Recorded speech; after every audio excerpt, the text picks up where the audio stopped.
अस्सलाम वालेकुम। कैसे हैं आप सब? खुश आमदीद मेरे चैनल पर, जहां हम फ्लटर और फायरबेस की हैरत अंगेज दुनिया के बारे में जानेंगे। मेरा नाम है अरसलान मंजूर और मैं आपके लिए ऐप डेवलपमेंट को इंतहाई आसान और दिलचस्प बनाने के लिए आया हूं। इस चैनल को बनाने का मकसद उन लोगों के लिए जो फ्लटर और फायरबेस के साथ अपनी ऐप डेवलपमेंट को बेहतर बनाना या सीखना चाहते हैं।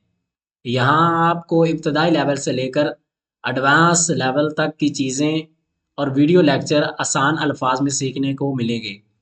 इसके साथ फ्लटर और फायरबेस ज़ीरो लेवल से लेकर एडवांस लेवल तक आसान अल्फाज में समझने और सीखने को मिलेंगे। और साथ साथ हम डिफरेंट प्रोग्रामिंग लैंग्वेज वो सीखेंगे। ऐप डेवलपमेंट के मुतल्लिक मुकम्मल गाइडलाइन आपको प्रोवाइड की जाएगी और इसके साथ मुख्तलिफ ऐप के मुतल्लिक आपको बताया जाएगा उनको कैसे इस्तेमाल करना है और उनका फ़ायदा क्या होगा। और आपको एक अच्छा प्रोफेशनल ऐप डेवलपर बनने के लिए हमारे चैनल के साथ जुड़े रहिए। इस चैनल को सब्सक्राइब, लाइक और शेयर ज़रूर कीजिए और बेल आइकन को दबाना तो बिल्कुल भी ना भूलिए ताकि लेटेस्ट अपडेट आप तक जो है ना वो पहुंच सके।